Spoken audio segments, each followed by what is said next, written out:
Welcome to King for the Day, your racing's dictator. Racing in the 2012 is still remarkably like it was in 1912. It's not going to happen overnight. People aren't going to change the way that they operate. The cake is big enough to divide up. The industry can't just stand still. People think it doesn't happen. It happens all the time. That can't be the future for racing. What changes and reforms would you introduce? How many times in the last 20 years have the bookmakers been on their knees?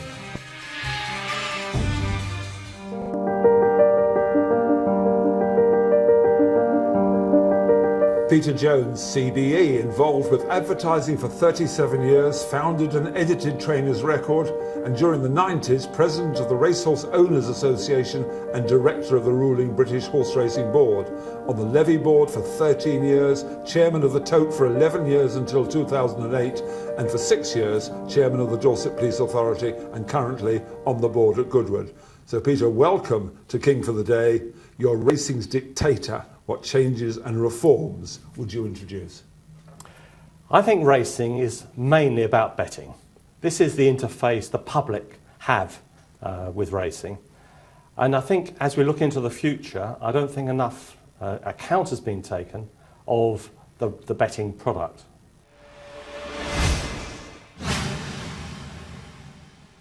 I really enjoyed my time at the Tote, and we developed during that time the Scoop 6. My one regret about the Scoop 6 was that it never built up quite a big enough pool, and it was only on Saturdays. But the reality is that Tote pool betting in the betting shops could have £1 million winner virtually every day if everyone cooperated and got behind a particular bet. So I'd really like to see, as my number one priority, developing a big bet that captured the public's imagination on an everyday basis. But I think we could harness all our experience, and here I'll be looking very much to the bookmakers to help out, because I think this can be made financially well worthwhile for the bookmakers, because there is a lot of deduction possible from a big bet. Scoop 6 took out 30%, yet there are still lots of winners. Don't forget the lottery takes out 50%. And within that 30% even, there's a lot of money to go around. And if you utilise the footfall that comes into the betting shops to get a really exciting betting product based on horse racing, then I think it could transform the future finances of racing. One of the reasons that, that big bets haven't taken off in the past is that the smaller punter doesn't like the idea of the big punters having an advantage.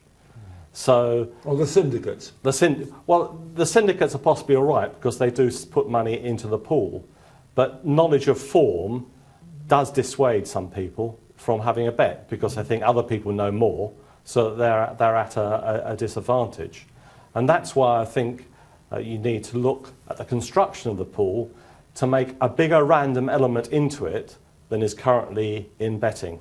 The syndicates will always find a way to crack a pool because they have a lot of brain power to be able to put their money at it, but they needn't have a very substantial advantage over the smaller punter. And this is where I think I was shown probably 1,000 or more potential big pool bets in the time I was at the Tote. 2 or 3 of them I think really captured my imagination. And the one that I really quite like, which I can't describe now because there's some copyright elements to it, but one I like to develop in conjunction with the bookmakers, is one that does produce a certain amount of random element. Give us an idea of a random element. It needn't be the one that you've seen, but some sort of random element. Give me one idea. Well, basically it would be around reducing a field of horses down to a smaller number. So you possibly have 5 or 6 runners in a race, but they will be randomised and given a different kind of icon, if you like. So you couple 1, 3 and 5 together against 2, 4 and 6. If it wasn't 1, what happens then? It would be a continuous rollover. So you hopefully would get up to 2 million on the second day and 3 million on the third, is what you would hope to do. Well, I think you'd want it to trigger at above £250,000 on a regular basis and get up to £1.5 million, £2 million quite frequently. Yeah, but the Scoop 6 only gets in about £200,000 or even less on a televised big race Saturday. Well, that's because it wasn't ever effectively promoted with the bookmakers, by the bookmakers. They saw it as a rival.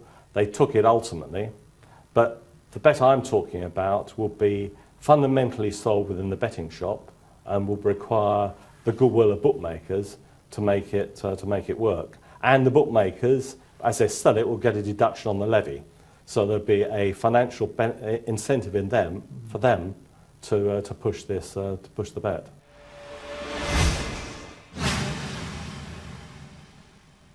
Well, this will require cooperation with the bookmakers, and I think bookmakers ought to sit on the British Horse Racing Authority so that we cut out this constant bickering that upsets government, disrupts the normal commercial operations of racing. If the bookmakers sat on the BHA, they have a great deal of collective wisdom. They know about one dimension of the product that I think is the most important dimension, and most of the British Horse Racing Authority, I can tell you, and most of the British rules haven't got a clue about betting. Well, they're trying to downplay betting in many cases. Well, they are. I mean, that's the weakness of Racing for Change. I mean, I've got a huge admiration for Racing for Change. I think they're doing a lot to try and popularise the sport. But what have you ever heard them say about betting? No. Someone told me they were doing, maybe looking at a big bet behind the scenes, but they've been in operation for 3 years now and not a dicky bird. And that is because no one at the BHA is saying, let's find a bet, let's find a bet. They're more interested in changing the distances and the weights and these sorts of things. Some people in racing would say that they're not paying enough, bookmakers. If you have them on the ruling bodies, well, they're not going to pay any more, that's for sure. Well, they wouldn't necessarily pay more in the sort of direct sense of beating more money out of them, but they come up with money-making schemes. How many times in the last 20 years have the bookmakers been on their knees? Remember when the National Lottery was brought in? Something like 20% came out of the betting shops straight away. What do? They introduced a lottery-type bet. When racing and other sports were flagging, they brought in the fruit machines into the shops. Virtual racing and all, which is taking away from racing's income. Yeah. Racing's income is purely from bets on horse racing, not from the machines or from the virtuals. Well, I think if we'd been working in cooperation with racing, with betting, then racing would have found a way to harness some of that energy, introducing a racing product in the betting shop, maybe of the type I suggest, maybe of a different type. But you'll all be pushing in the same direction.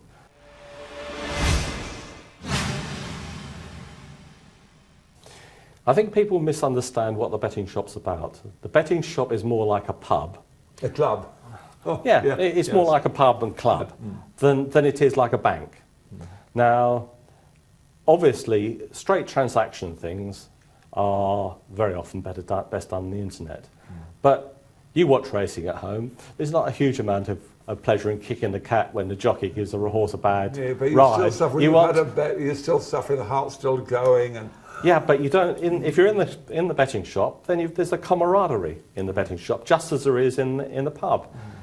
The pub example is very good. More and more people now drink in the home, but it hasn't finished pubs. Well, they're closing. I think is it the pub a day or whatever it is closing. Yeah, they're in decline. And I'm not saying the betting shop won't continue to decline a bit, but it's not going to be finished altogether.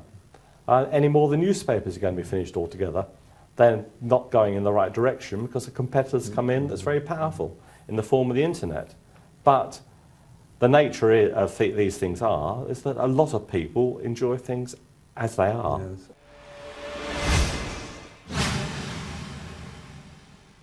We have a lost generation in horse racing. The number of people I talk to today, younger people, who say their interest in racing was stimulated by their father, or now even more by their grandfathers. The people who lived, breathed and talked horse racing. The ITV7. Yeah, when it was a hugely popular activity, when in some senses form study fitted in more with the pace of life. So we've lost the 40-something generation, and we're in danger of losing the 20-something generation, and even the younger generation below that. I don't know. There was a time in the 80s when a lot of horse racing on television was about horses walking around the paddock, and the only thing you could do to it was basically fall asleep. And I think kids took against that. Whereas now, I think if you targeted younger children on the race course to give them the whole experience. They do try that, don't they? They're in nurseries and they're all play groups and everything. Yeah, but they're extraneous to horse racing. I don't. You possibly watch Formula One, and you see these wonderful cameras that are now mounted on the cars, and you can relive the overtaking manoeuvres of the You do that drivers. in horse racing, you relive the falls. Well, not through cameras being carried by the jockeys and the horses. Yes. Are you suggesting that we should have that? That has been tried as an experiment, hasn't it? Well, yeah, but the technology is advancing all the time. Yeah. Even if you look at the Grand Prix side of things, Formula One, that's changed even in the last couple of years. And the pit's talking to the driver and that kind of thing. And if racing's tackled in that sort of way, through television, but more importantly on the course, where kids can actually play with the technology and more or less relive the races, being Frankie Dettori, making his challenge. He went up the rails, should he have gone down the inside? You can simulate those sorts of things and get a level of interest from younger people that's actually missing at the moment.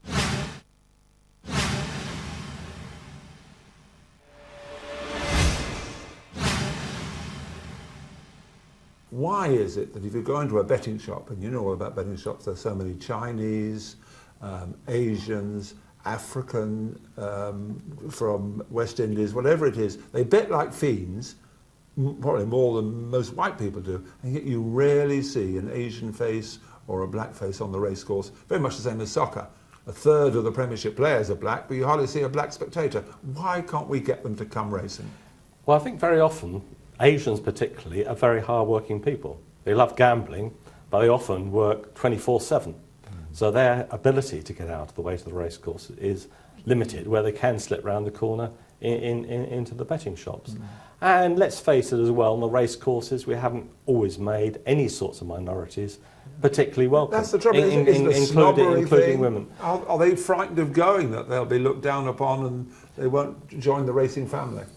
I think that probably is the case, because I think many immigrants are made to feel unwelcome in many parts of British society. So what can we do? What can we do? I think we just make sure on the racecourse that we are as welcoming as possible. Meeters and greeters, I think, are a particularly good idea in that sense.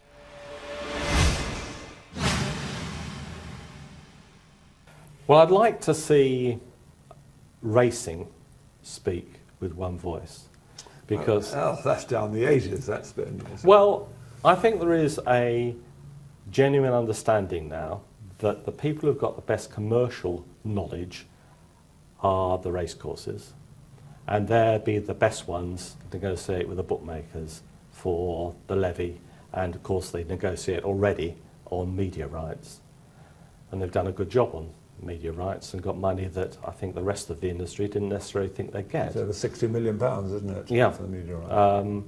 So I think the race courses ought to negotiate all the commercial side, but that ought to be underpinned, as happens in America, by an agreement between the race courses and the owners group, including the breeders, to put a certain proportion of their income back into prize money. That will be every 3-year agreement, maybe every 5 years. So the owners particularly would know that they were going to get a fair crack of the whip if they gave the negotiating to the racecourses.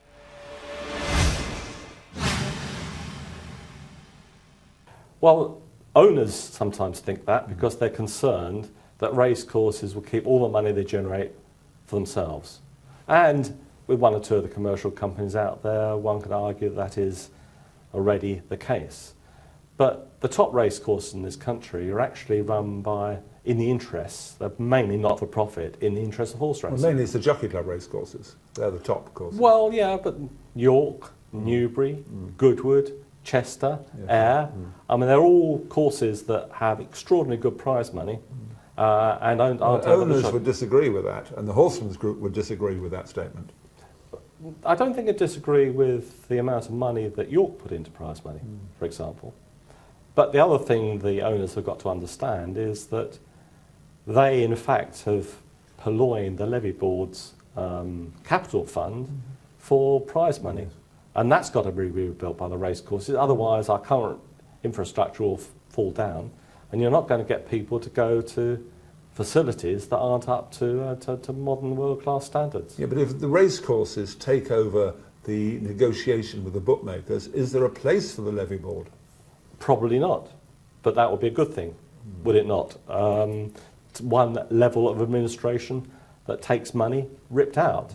But I can't emphasise enough, this isn't to give more power to the racecourses, it's to use the racecourses what they're best at, which is understanding and negotiating, but totally underpinned by an agreement that a percentage of the money goes into prize money.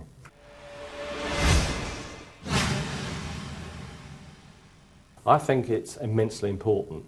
If you look at the one area in which Britain is preeminent in horse racing, it is the general level of interest in horse racing. You go over to Ireland? Well, Ireland as well, Yes. but Ireland and ourselves are very, very similar markets where they've also got the bookmakers. Bookmakers, there are probably 20 or 30 bookmakers promoting racing in various ways. There's only one tote, and the tote, wherever it is in the world, is relatively dull. It's a monopoly. It's a monopoly. Yeah, and monopolies, they don't need to promote. Yeah. Whereas those... And they don't need to consider their customers either. No, I think that's generally the case. But the fact that we have the interest in racing we have in this country, I think a lot of it is down to the bookmakers. When do you ever see a headline, 31.3 to 1 shock in Cambridgeshire? No, it's 33 to 1. Yeah. It's always the bookmakers' odds. It's always that side. And the fact they shout the odds, they're colourful on the racecourse, they're colourful off the racecourse. I mean, Paddy Power, what a fantastic operation. He's really G'd up the big boys, and that's created another level of interest in racing.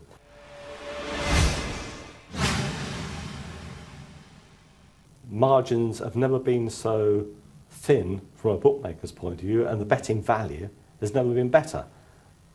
If you want to bet with BETFAIR, then you can bet to a 5% deduction book, which is possible to beat as a punter. But even if you don't, then the odds quoted by bookmakers these days are very skinny in their favour. So BETFAIR has been very good at all levels. I've never thought BETFAIR will be the long-term threat that bookmakers think it will be, because BETFAIR is about betting and laying and city-type things, which the large proportion of the population can't understand and don't want to understand. Isn't that the older people, though? No, I think it's even the younger people. To bet and lay, you've got to have a very high level of mathematical ability. Well, you say that, and that's absolutely true, but a lot of people in racing say this has brought a totally new product on the market, laying a horse to lose.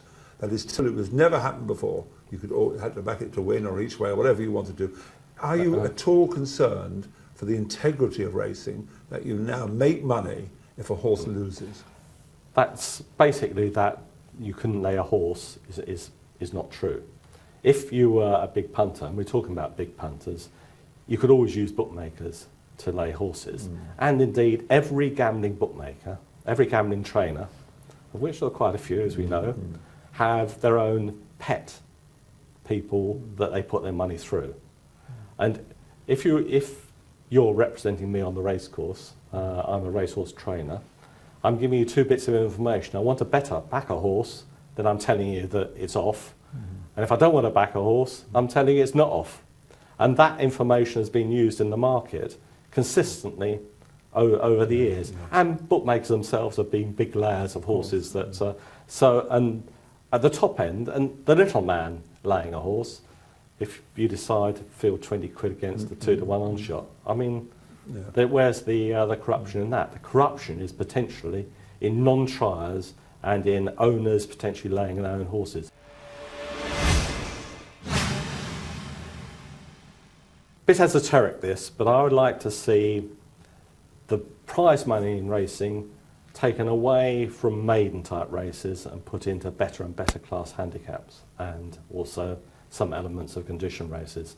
So I wouldn't allow a horse to run in a handicap until it had won a maiden race.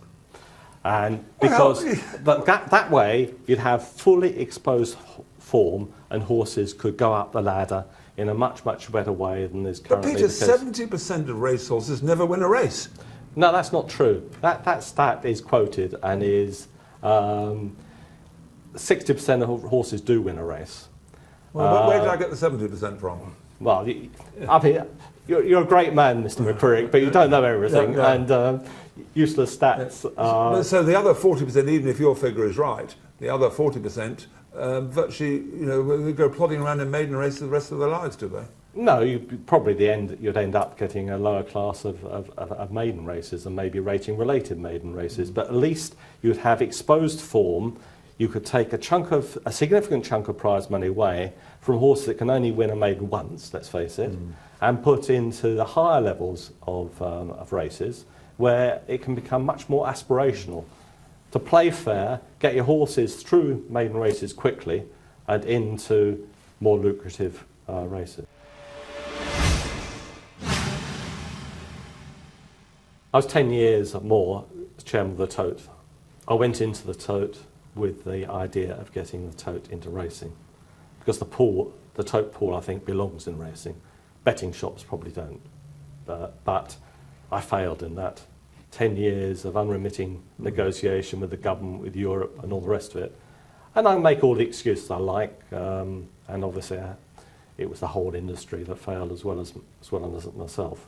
But I think the pools will eventually come back into racing, but it's going to be a good few years before that happens. And I was in charge, and you've got to say that, although to be fair, I was employed by the government rather than by racing, but I really badly wanted to see the Tote pools into racing. Let's make it clear, you're not a Tote monopolist.